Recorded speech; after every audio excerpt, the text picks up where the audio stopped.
Welcome to the Dave Pamah Show, the podcast that revives, restores, and awakens your innermost capabilities. You have the training and the talent to succeed, but do you have the guts to fail? I love what I do. When you love what you do, you want to be the best at it. Today is about the power of you. You will change the world. Find your path to success through the journey of those who have succeeded. And now, your host, Dave Pamah. Hi, welcome back to the Dave Pamah Show. And today we have an incredible guest with us, someone who has dedicated his life to public safety, resilience, and helping others become the best versions of themselves. David Berez is a retired police officer with over 33 years in emergency services, a drug recognition expert, and now the founder of 6'4 Consultants. He's also an accomplished author, speaker, and a master resiliency trainer with a background that includes transgenerational trauma, public safety challenges, and a deep passion for positive psychology.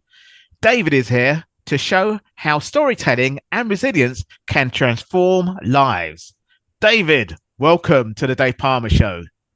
Thank you, Dave, for having me. I'm so grateful to be here, and I look forward to having this conversation and enlightening your audience a little bit. Absolutely, David. Absolutely. And firstly, it's great to have another fellow first responder. Obviously, we're fire, so we did the real heroic stuff. No, I'm just kidding. The jokes can go back and forth for sure. For sure. There'll be some banter going on. Are firefighters really the first responders, or are they second responders? We always try to figure that part out. Well, I know in this country the ambulance always comes last, so but it's not. It's sad, really, but we should all come at the same time, shouldn't we? Within 1 minute. There we go. We'll blame the dispatchers for that. Always blame the dispatchers. When anything goes sideways, you blame them. And then the government funding afterwards. Anyway, David, let's get serious here. You've had such a diverse and impactful career in public safety. Looking back at your journey from the front lines as a police officer to your work today in resilience training, what was the defining moment that set you on this path? Wow, that is certainly a very comprehensive question to start out with. So I think for me, it's all about finding your purpose, finding your why. And I think I started with the same purpose and the same why from the very beginning when I was 14 years old and first joined the rescue squad as a volunteer. And that is to act in service to others and to just be that public servant, that servant leader that I feel that our communities and our cohorts and our colleagues deserve. And not saying that I'm always that guy, but I think they deserve everybody to try. Yeah. And I tried, and I've been pretty successful at it, fortunately. And I think that's what continues to drive me today, moving from the front lines of policing into teaching role or the facilitating role for positive psychology. And I continue to find my purpose in serving not only just others, but specifically the law enforcement community from where I came. Right. Okay. And then that led you to resilience training? Yeah. So that's a little bit more of a detailed story. Yeah. So yeah. No, to get detailed, because we've got. When I retired, January 1st of 2020, yeah, I didn't do so with grace. And what I mean by that is I thought I knew what I wanted to do when I left policing. And any good salty seasoned cop I'm going to be a Walmart greeter. Yeah. We don't want any responsibility when you leave the job behind. That kind of stuff lasts for about 3 days. Yeah. And then you're like, dang, this is not my purpose. I need to find something that's more high speed. I need to find a way that I'm truly giving back again to the community. Yeah. So there were a couple avenues that I took along the way, and I ended up starting my own consultancy business. And the things that I thought I wanted to teach and consult on didn't really come through in a way that I felt was authentic. And combine that with the time, you're looking at the beginning of COVID, you're looking at the beginning of the civil unrest here in this country. Oh, wow. Yeah, there was a lot going on. Following all the, the Minneapolis stuff. So people were not spending money on the things that were of interest to me, which was like active shooter response training, the drug recognition expert stuff. And cops weren't doing the amount of work that they were doing. So not stopping the same amount of people. They're not ending up with the same amount of cases. So to be an expert witness in some of these fields, there just wasn't enough work there. So July of 2020 was a turning point for me. And that's when my buddy Danny took his own life and he died by suicide. And he was a detective sergeant here in New Jersey in Trenton PD. And I recognized that I was not in a good spot, but not him for becoming a statistic. It could have been me. Yes.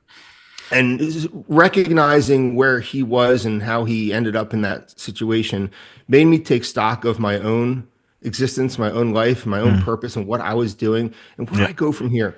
So he was one of like 7 or 8 in 18 months that was close to me that ended up dying by suicide. So the state of New Jersey had recognized that, and they started a resiliency program for the state. And I was the second person to go through the program that was a retired police officer. Everybody else was still active. Oh, wow. Okay. And well, you need like peer support and stuff like that. That's what they're starting to do here as well now. In the States, exactly. It's huge. And we can talk about the data for peer support as well. And, you know, about 78% of those that recognize that their peers are seeking help will seek help themselves. Exactly. Which is, that's a big number. It's huge. But if you don't recognize that, that your peers are not seeking support, only about 5% of those people will actually go get support themselves. And those are probably the ones that need it the most. Yeah. And those that seek support, by the way, are 75% less likely to harm themselves. Right. Okay. So it's a big number. Back to your story, what you're saying. Yeah. So Danny ends up in a situation. I realized that I needed to recalibrate, and I go through the resiliency class for New Jersey, and I realized, man, this is my lane. This is exactly where I need to be. This is how I can continue to give back, how I can serve my purpose of serving others, and not just others in a greater sense. These are my people. My people need help, and I got to help them first. So that's kind of where I ended up with that. And recognizing that that's where my new lane was going to be, I ended up going back to school to the University of Pennsylvania, and I got my Master's of Applied Positive Psychology degree from UPenn. And I'm only the second police officer, the first one being the chief of police Mumbai, India, and to have earned that degree. So I'm the only U.S. police officer to hold that degree. And there's an FBI agent. There's a couple other people that are in law enforcement, but no other street cops. And so that was really important and special to me to have the scientific foundation to understanding what the resiliency program was really about, the science of well-being, and be able to utilize data and research and statistics to help promote these classes that we're teaching. Because I think anybody can read a book or read a journal article and get up and regurgitate it at a podium. That's right. But if you can't live it, if you can't authentically talk about it, if you can't answer questions about it, you're not. I mean, I can play videos for you all day long. It's just as effective. That's right. So what I find best for me was to understand the science behind what we're teaching. And now I've capitalized on that, and I use that to bring to law enforcement at either agency-specific training or different conferences, conventions, and it's been really well received to have somebody that came from this academic setting, along with the lived experience of being a police officer, to be able to push these concepts forward. Yeah, wow, that's a fantastic answer, Dave. And I'm sure most people in first responders employment, even volunteers, but even professionals mostly, because it's our career and it puts food on the table for us. So we kind of made it our life more, if you see what I mean. A volunteer can walk away anytime. I'm not saying that in a horrible way, but the pressure's there. Do you see what I mean? And when the pressure's there with someone who doesn't rely on it or has another job or whatever, they can walk away. We couldn't really walk away so much like that. You can, but it's like you can't do it just like that. Financial hit it's your life, really. It's part of your life. But anyway, what I'm also going to share is that before I retired from the fire brigade, I heard about someone that committed suicide from a colleague in a neighbouring fire station. It's not someone I knew, but obviously I worked at that fire station. And then I got shocked because I heard more, kind of like your equivalent of a lieutenant, because you got the same rankings in fire and police, and ours is slightly different in the UK. But we don't say sergeant in the fire department, things like that. But anyway, that got me concerned because I was just about to retire, and I was making a book anyway about my own career, because my thing was fitness, really, because I was sort of doubling my life as a track athlete as well, and I wanted to continue it for the fire brigade, and also it was hard because the fitness for firefighting was a very strength based, and I couldn't really sort of make it, unless you really left the job. I mean, there are firefighters that compete in the Olympics. There's police officers that compete in the Olympics actually, and one done very well, but they probably get special leave. I don't know if you call it special leave where you are, and things like that, so, but mine wasn't. It was kind of complementing my job. However, the stress took over, and I don't even know if I have PTSD, but I know I had some reactions, I had some behavioral issues, and you probably know what I'm talking about. And then that became more my focus than fitness and having a coaching thing to do track and become a coach track voluntarily and things like that. Track coach, sorry. So the suicide thing shook me as well. And so when I left, I was still on this kind of personal development, fitness kind of road. I never really, because I had a politics degree, because I was doing trade union work as well. So we discussed off air about your friend David, the podcaster. I had all those ideas to take with me when I retired, because I divided my life between in the UK and Philippines, where my wife and daughter is from. But I'm back in the UK now. So having said that, I share your journey because I'm not as qualified as you. I've got a politics degree, but hence the reason for this podcast, which actually became... we all have our strengths. We all have our strengths, yeah. So this podcast became popular in 2020 because of the pandemic. Everyone went to stuff online like Netflix, podcasts just exploded up. Anyone in 2020 would have done well in things that you can't go outside and do, live. For sure. But it is a real serious situation especially with suicide as well in first responders. I think they started addressing it more in the military. There is quite a lot of people you probably come across in your profession that left the military and became police officers. It's certainly the case in the fire service as well. And then they probably, obviously, had some issues there and then brought it in without realizing, because you don't know, do you really? So I just want to add one thing to what you said, because I think it's really important. Yeah. When you're talking about the physical fitness aspect, positive psychology speaks a lot to physical fitness and physical activity. And there's a great foundational book called Spark, written by John Rady. And he speaks to how physical activity creates positive emotion in people.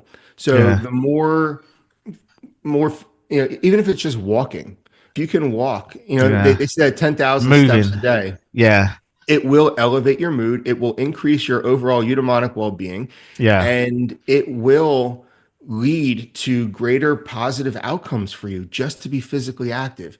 Yeah. And there's a direct correlation between the physical activity, the positive emotions, and cardiovascular disease. Yes, that's right. Definitely. The more you can elevate all of those together, the healthier you'll be. So what you're doing with the physical activity, that is a big piece of positive psychology. Yeah, no, definitely. That's something I have looked at. I did actually leave with a heart disease, so I got a kind of medical pension, but I was nearly near my time to retire anyway as a firefighter. Just got enhanced a bit more pension than that, but we're not going to go down that road. But however, that's why I knew, that's the other reason why I branched off more into kind of health and, stuff a bit more than just being a personal trainer that just got a certificate and just gone in the gym spotting someone lifting weights. It's a bit more to life than that. Anyway, you talk a lot about the power of storytelling and healing and emotional regulation. So can you share an example of a story or maybe your own or someone else's that truly captures how resilience can change lives? So thank you for asking about that. My capstone thesis at UPenn for my graduate degree was actually in using the humanities towards emotional regulation. And I specifically looked at the written word, so writing your story or reading a story about somebody else that corresponds to your world. Also, visual art, so either creating art or looking at art that is relatable to you. And we also talked a little bit about music. Music is not going, I mean, we can go into the music piece, but I don't think it's as effective for this conversation. Yeah. But literary art, writing your story down does a lot of good things for you. It started back in the early 1900s with the idea of psychotherapy, where self-disclosure was recognized as the first step to healing.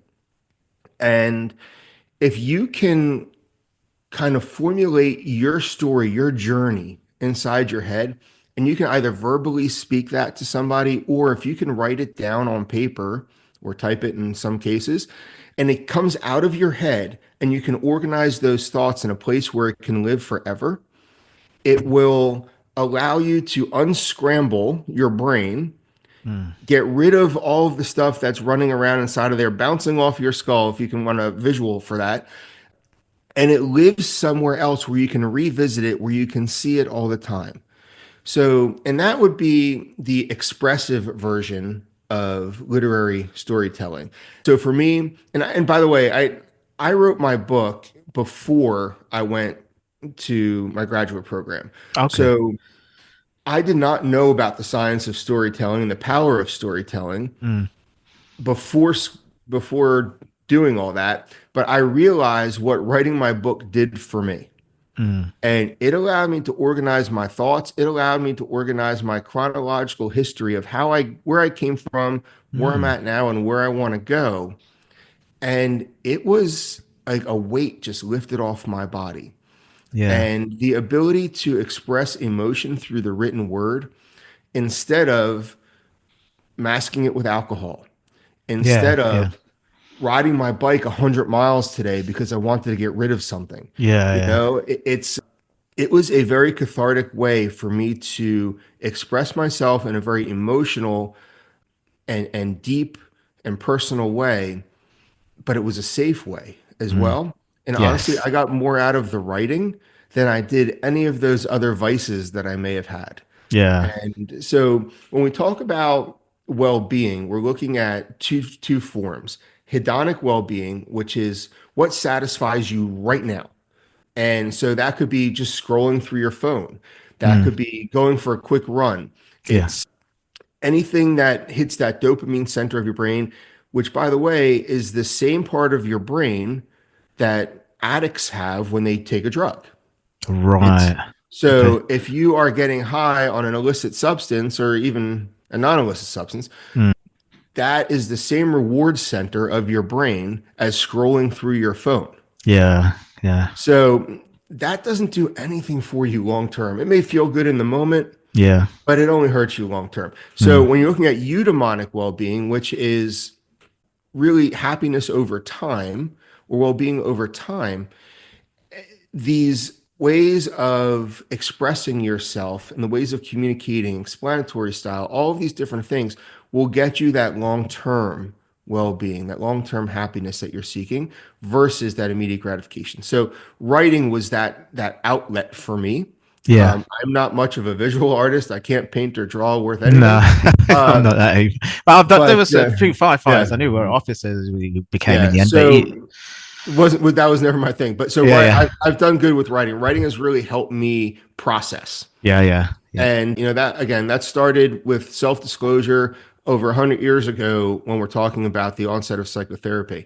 But visual art is really important too, because you can storytell through the picture you draw or through the picture you paint or through the photograph that you take.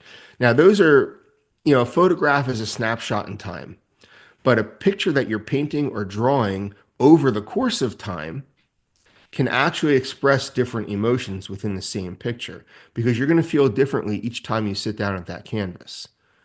So that's an interesting something I found interesting to look at as well. So part of my capstone project is we help curate and build the National Law Enforcement Officers Memorial Museum's Officers as Artists exhibit.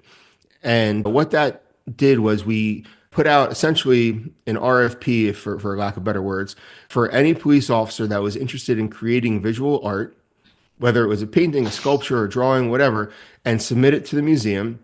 And we would pick whatever amount of pieces we could actually fit into the exhibit hall. And it's been really successful. We had 170 something submissions, and I think we have 75 on the wall down there in the exhibit hall. So that is open to the public. Not only is it a great way for the artist to express their emotions, it's a great way for someone who's looking to have their story heard or their story validated, to be able to go look at the art and the stories of others and see themselves in those pictures, because they feel then they're not alone. Somebody else went through a similar experience and here's their story. And me not being an artist, I can go, wow, there's my story on the wall. It was created by somebody else for the world to see, but that's also my story. I am not alone in this process. So literary art is very similar. You can read a book and you can get lost in that book. Because it's part of you. And you didn't put those words on that page. So that's part of, there's two types of narrative. There's a transportation narrative, which kind of takes you away and takes you through that journey and you feel connected to it. And then there's a restorative narrative, meaning that you read this story, you see yourself in it, and you are going to use that person's journey to help heal yourself, because they've given you a path that you haven't seen yet. So now you can walk down their path and hopefully get to the same end, the same positive end that they did. That would be a restorative narrative. And so that goes for both literary art and visual art as well. And music can fall into those categories too. But there is a downside to music, which we don't really have to get into here, but understanding that music can truly regulate your emotions in real time. You have to be careful what you're listening to. All right. Okay. Well, and that could be another conversation itself. Yeah, as well. That's a whole nother conversation for another day. But there is a red ball side to music where there isn't. I understand what you mean. I mean, for example, I learned a long time ago that classical music, I mean, that's why some surgeons use classical music to calm them, the beta waves or whatever. And obviously, you're not going to listen to rock music when you're trying to do mindfulness to wind up better. Exactly. You're going to, so it's stuff like that. Well, David, this has been a really enlightening conversation. I wish I could go longer. I'm going to have you back at some stage again when you release another book or something. But your work in resilience and your insight on courage and your passion for helping first responders transition into a fulfilling post-service life are truly inspiring.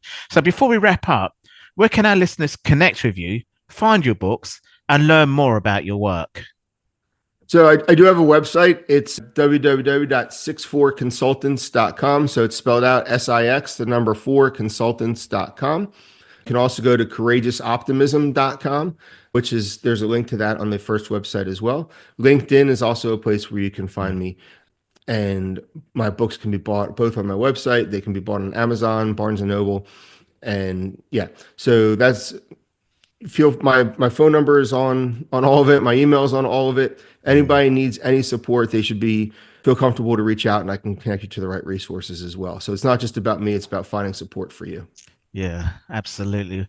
Well, David, I'll tell you, it's really, really, I mean, this is fantastic having you on the show today. I know you found me through another friend that came on my show before. She went through a similar kind of route and then got educated a bit more in the field she wants to do, like you did after post-military, and obviously you post. Yeah, Jill's fantastic. She's fantastic. I continue to learn and be inspired by her. Learn from her and be inspired by her. We both look at courage from different angles, but to the same end, which is it's really special to have that connection with her. Exactly. And as I say, this has been a very valuable what you've shared with my audience today, not just for first responders, anyone listening to this, for their well-being. And once again, thanks for coming on our show and sharing all this. Thank you for having me. I look forward to seeing you again soon. That's all for this episode. Thanks for listening. And remember, if you want to support what we do, then share, subscribe, and leave a review over on Apple Podcasts. Or head over to my website, davepalmer.com, and click on Rate Show. Well, that's all for now, but I'll see you in the next episode of The Dave Pamah Show. Follow us on Facebook, Twitter, and Instagram.